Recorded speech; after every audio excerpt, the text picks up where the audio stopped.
Halo guys, kembali bersama saya Petrus Jakub. Di video kali ini kita akan bahas nih mengenai musibah yang terjadi pada AC saya.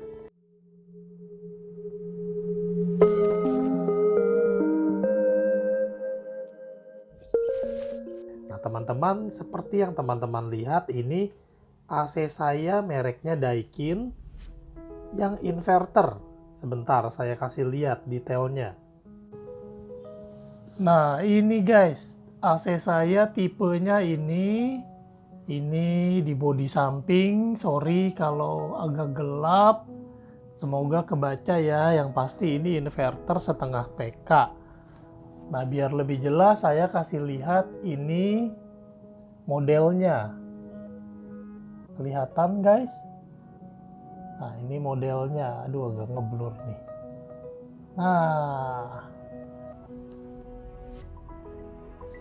Nah itu ya.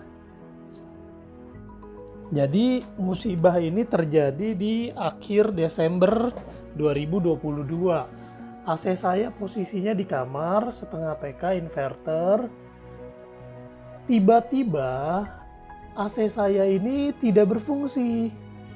Listriknya menyala, tapi listrik yang di sini lampunya menyala, tapi lidahnya masih tertutup dan tidak keluar angin sama sekali. Karena panik, saya coba hubungin teknisi yang bekerja di gedung di seberang rumah saya. Di depan rumah saya kebetulan ada gedung perkantoran. Saya minta bantuan teknisi untuk lihatin, tapi masalahnya dia bukan teknisi AC, dia hanya teknisi elektrik. Lalu dia bilang dia kurang begitu paham tentang AC, tapi setelah dia cek kelistrikannya tidak ada masalah, dia bilang seperti itu. Lalu saran dia adalah coba di restart saja MCB-nya, dan akhirnya saya coba restart tuh. Saya coba restart MCB-nya dan berhasil nyala kembali. AC-nya nyala, lidahnya kebuka, keluar angin. Ya udah saya pikir beres nih. Tapi selang 2 jam kemudian AC-nya tiba-tiba lidahnya ketutup kembali. Listriknya masih nyala, lidahnya ketutup, tidak keluar angin sama sekali. Nah di situ saya mulai panik. Kenapa? Karena ini kamar. Kalau nggak ada AC panas. Dan saya segeralah hubungin ke kontak center Daikin. Kontak center Daikin itu saya dapat nomornya pun dari googling. Saya googling, akhirnya saya telepon. Saya infokan bahwa AC saya rusak, saya minta dicek, dan dia bilang oke, kalau mau teknisinya datang itu bisa untuk biaya pengecekan itu 88.000, belum termasuk jasa servis, belum termasuk ongkos jika diperlukan, dan belum termasuk biaya peralatan atau biaya perlengkapan atau peralatannya jika terjadi penggantian komponen. Nah, oke, saya bilang saya setuju, nggak apa-apa. Akhirnya dijadwalkan. Dibilang ya selang sehari 2 hari nanti akan dijadwalkan untuk kedatangan teknisi.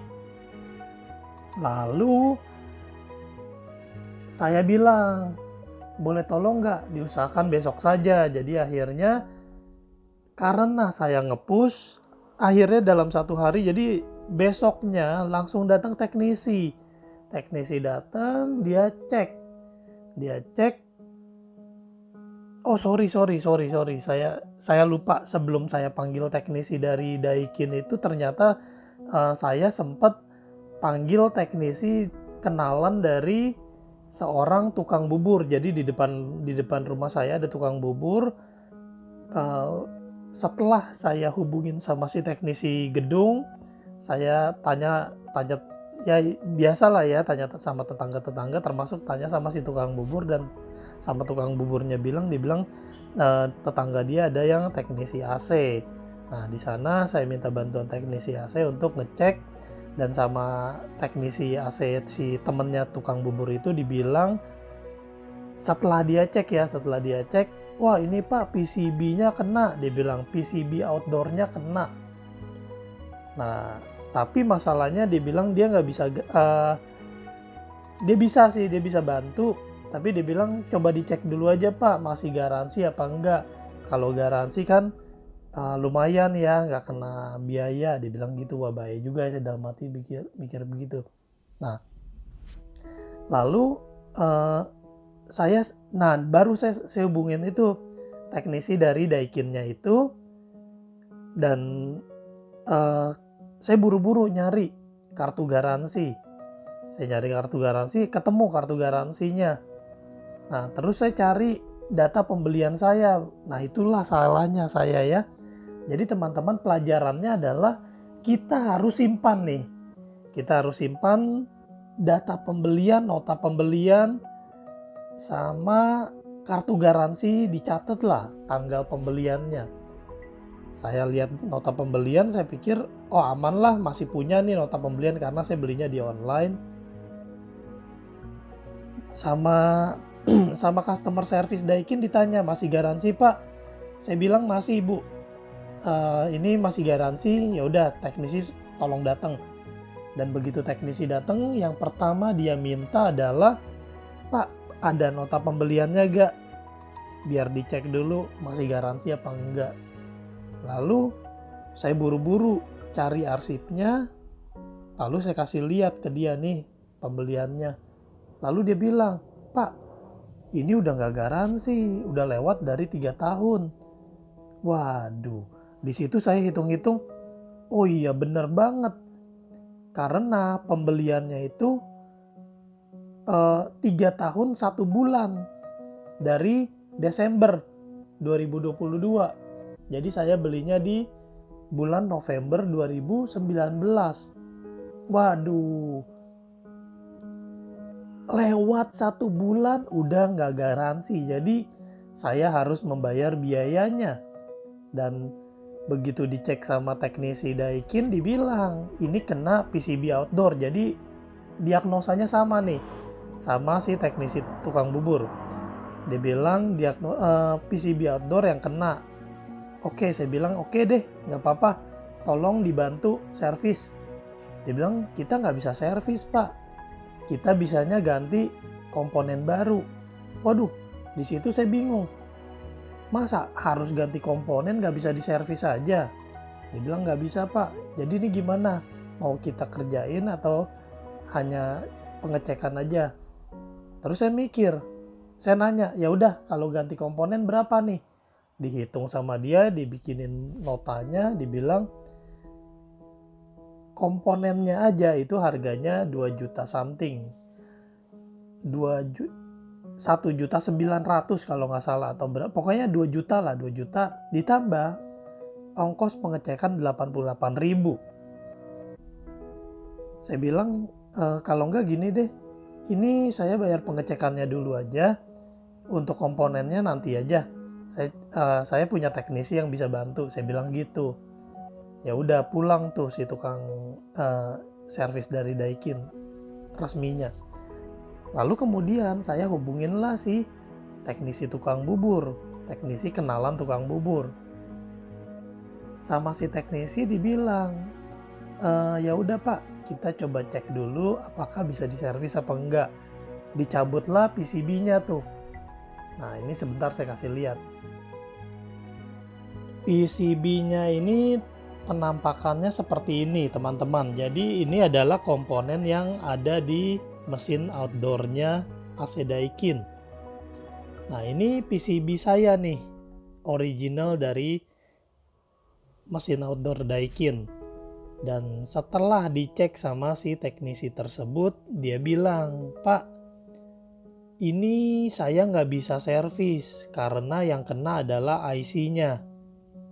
Nah saya juga nggak paham kenapa nggak bisa diservis, kenapa IC-nya kena, dan kenapa dia bilang harus ganti baru.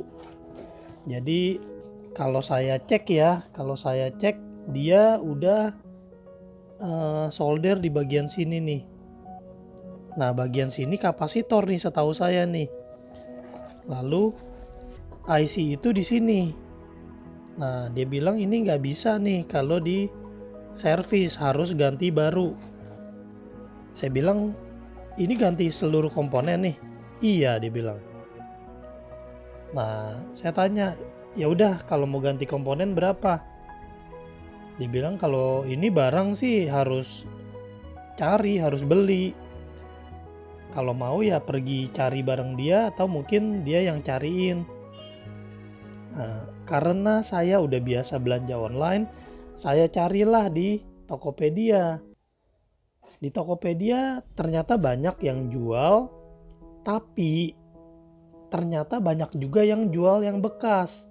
Nah, karena saya lagi buru-buru, lagi panik juga, saya buru-buru transaksi, saya pikir cari yang bintangnya tinggi, cari yang mereknya sama, terus saya jelasin ke sellernya bahwa ini untuk AC Daikin setengah PK, harganya saya beli di angka 850. Saya pikir itu udah harga yang oke, karena ada yang murah, ada yang mahal. Yang paling murah itu sekitar 600 ribu something, 650 ya, atau 400-an kali ya, nggak tahu ya. Tapi saya pikir saya cari yang bintangnya bagus. Setelah beli, saya baru ngeh, ternyata ini barangnya bekas. Yang saya beli bukan yang ini. Yang saya beli itu ternyata barangnya bekas dan penampakannya itu busuk banget. Nanti kalau saya masih ada fotonya saya share deh di ini. Semoga saya masih simpen ya. Begitu saya buka, saya langsung lihat di bagian sininya ada stiker, dan stikernya itu udah ketahuan banget jelek, ketahuan banget barang bekas. Waduh, saya langsung kaget. Saya kasih tahu istri saya, dibilang waduh. Istri saya pun kaget karena dia yang melakukan transaksi ternyata itu adalah barang bekas. Saya bilang ya udahlah, nggak apa-apa lah, yang penting kita coba dulu deh. Harusnya sih bisa lah karena dia kan bintangnya tinggi. Saya bilang gitu. Ya udah, saya panggil lah si teknisi, temannya tukang bubur. Saya minta bantuan dia untuk pasangin. Setelah dia pasangin, jeng, tidak hidup dong saudara-saudara. Jadi AC-nya pun masih berpenyakit yang sama.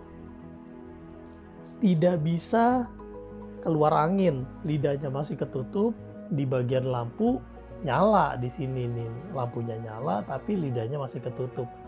Waduh teman-teman, di situ saya panik dan saya bingung karena saya udah keluar uang 850 plus 88.000 untuk cek, tapi tanpa hasil.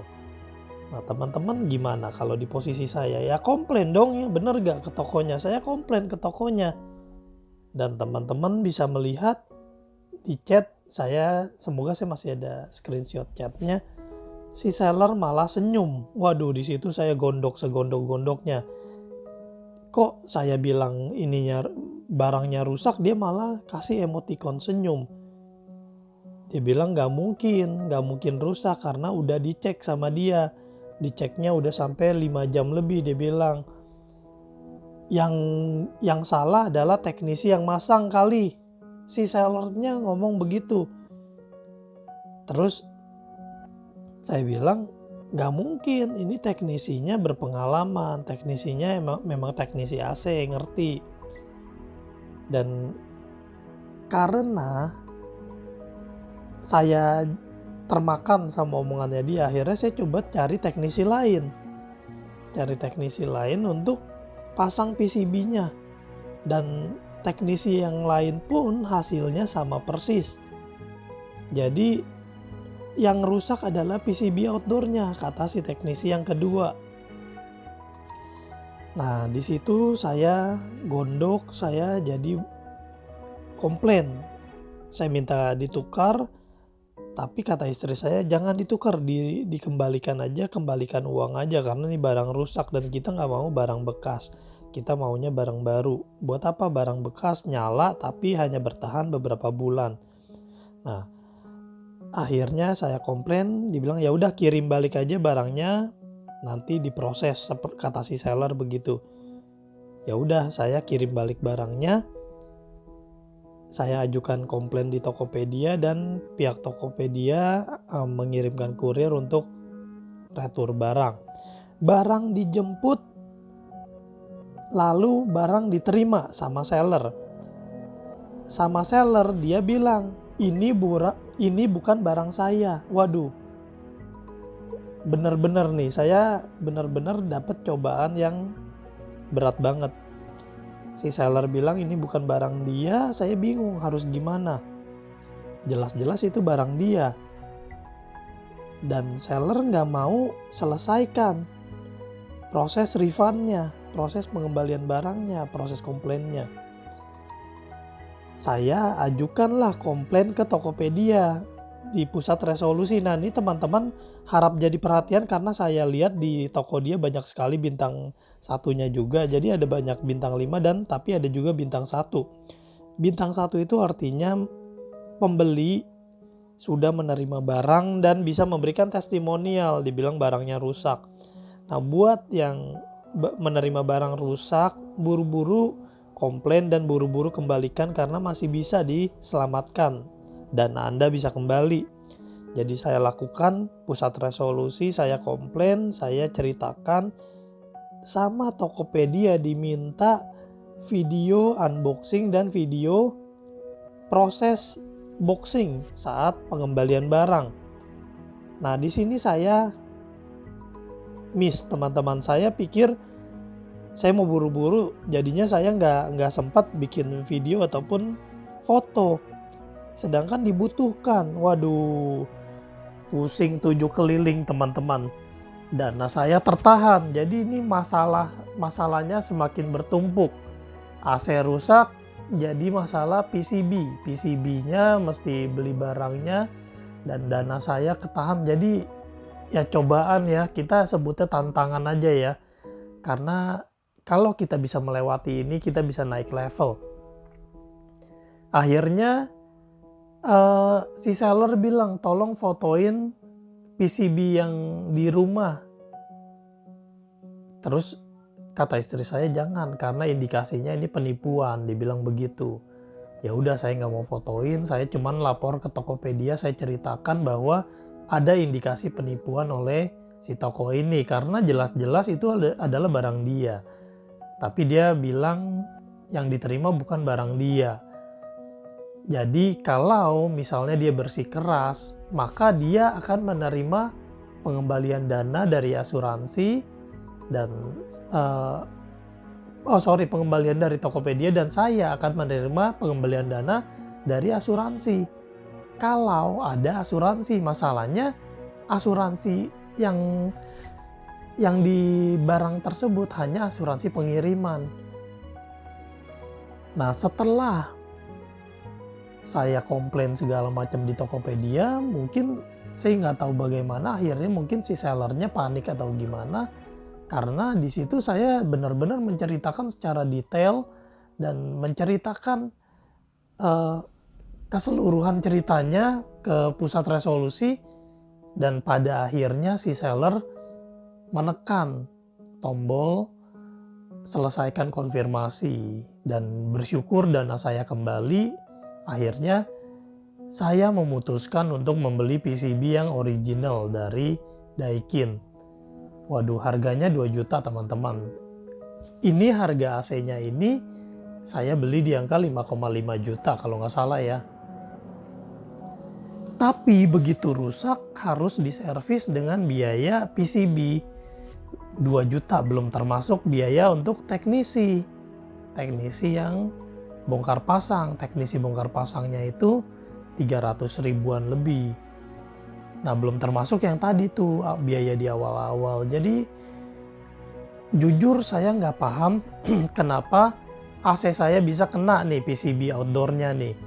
Padahal ini ruangannya udah sama persis dengan ketentuan, karena ketentuannya adalah panjang kali lebar dikali 500. Panjang ruangannya ini 3 meter, lebar ruangannya 2 meter.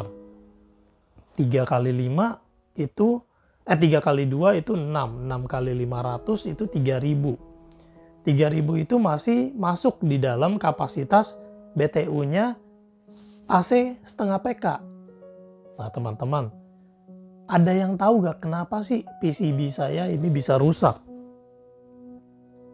Atau teman-teman punya pengalaman serupa PCB outdoor-nya rusak? Dan ya saya mau sharing aja sih, saya jadi hilang respect, hilang kepercayaan sama Daikin. Yang saya pikir ini adalah aset nomor 1, aset terbaik. Ya emang sih dinginnya mantap.